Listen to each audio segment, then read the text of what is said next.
দেখছেন বিপ্লবী বাংলা নিউজ, সব খবর সবার আগে। বিপ্লবী বাংলা নিউজ টিভিতে আপনাদের স্বাগত। বিপ্লবী বাংলা নিউজ টিভির পর্দায় তুলে ধরছি পশ্চিম বাংলার ভেটা শিলিগুড়ির একটি গুরুত্বপূর্ণ ব্রেকিং নিউজ। ভেটা শিলিগুড়ির সিপিআইএম পার্টি অফিস ভাঙচুর ও লুটের বিরুদ্ধে দেখতে থাকুন।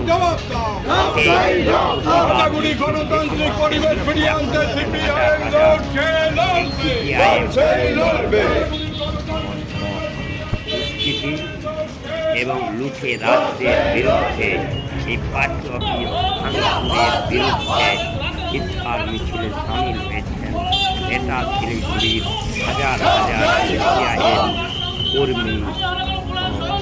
বুঝতে পারছেন সেই আপনারা একমাত্র বিপ্লবী বাংলা নিউজ টিভি।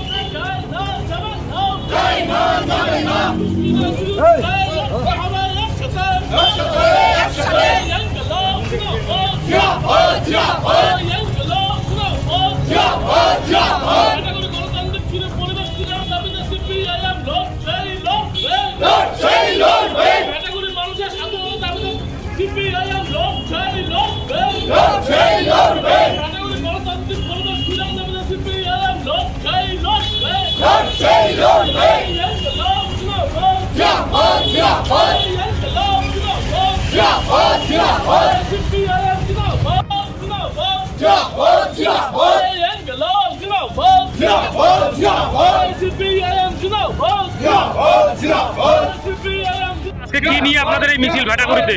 আমাদের যে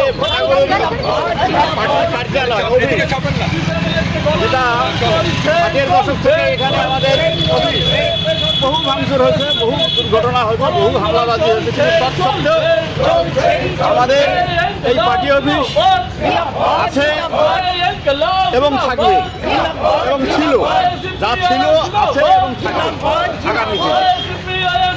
এভাবে রাতের অন্ধকারে দুষ্কৃতীরা হামলা করে আমাদের পার্টি অফিসটাকে একদম ধ্বংস করে দিল। আমরা এটা মানব না, আমরা এটা মানব না। তারই প্রতিবাদে আমরা যারা দুষ্কৃতী তাদেরকে ধিক্কার জানাই, দুষ্কৃতীদের ধিক্কার জানাই। আবারও বলছি, এই দুষ্কৃতীদের ধিক্কার জানাই। গণতান্ত্রিক ব্যবস্থা যদি রাজ্যে থাকে তাহলে বিরোধী দলের অস্তিত্ব অবশ্যই থাকতে হবে। বিরোধী দলের আন্দোলন, বিরোধী দলের সংগ্রাম যদি না থাকে তাহলে গণতান্ত্রিক পরিমণ্ডল আছে বলে দাবি করাটা এটা একটা এটা একদম বাজে কথা হবে। যেখানে গণতান্ত্রিক পরিমণ্ডল আছে সেখানে বিরোধী দল থাকতে হবে। কেন সরকারি দলের মদত ছাড়া, আজকের দিনে সরকারি দলের মদত ছাড়া, আমি আবারও বলছি সরকারি দলের মদত ছাড়া এইভাবে আমাদের পার্টি অফিস কেউ ভাঙচুর করতে পারে না, এইভাবে আমাদের পার্টি অফিসকে কেউ ধূলিসাৎ করতে পারে না। আমি আবারও বলছি, প্রশাসনের কাছে অনুরোধ করে বলছি, উপযুক্ত ব্যবস্থা নিন, দুষ্কৃতীদের গ্রেপ্তার করুন।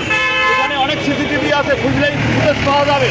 সেই অনুসারে আপনারা ব্যবস্থা নিন এবং তাদের বিরুদ্ধে শাস্তিমূলক ব্যবস্থা নিন, তাদের চিহ্নিত করুন, অবিলম্বে এটা করুন।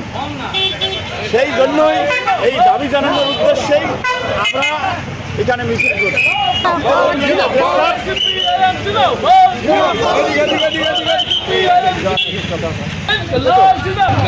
আপনারা তো থানাতে অভিযোগ দায়ের করেছিলেন, কিন্তু থানায় আমরা ডায়েরি দিছি, আমরা অভিযোগ জানাইছি পুলিশের কাছে। পুলিশ যেন সেই অভিযোগ অনুসারে তারা ব্যবস্থা নেয়, ব্যবস্থা নেওয়া যেন নেয়, এটাই হচ্ছে আমাদের দাবি। এই দাবির সমর্থনে আমরা আজকে এখানে মিছিল করছি এবং দুষ্কৃতীদের আমরা ধিক্কার জানাচ্ছি যে কেন একটা গণতান্ত্রিক দেশে একটা ন্যাশনাল পার্টি, নির্বাচন কমিশন কর্তৃক স্বীকৃত রাজনৈতিক দল, মার্কসবাদী কমিউনিস্ট পার্টি কোনো হেলাফেলা পার্টি নয়, এটা all India party, national party, একটা জাতীয় দল, তার অফিস কেন ভাঙচুর হবে? তার অফিস ভাঙচুর হবে কেন? তার অফিস ধূলিসাৎ হলে অথচ প্রশাসন কোনো ব্যবস্থা নিল না, এটা কোনোদিনও এটা হতে পারে না। এই জন্যই আমরা মিছিল করছি যে প্রশাসনের তরফ থেকে কোনো উদ্যোগ নাই, কোনো উদ্যোগ নাই।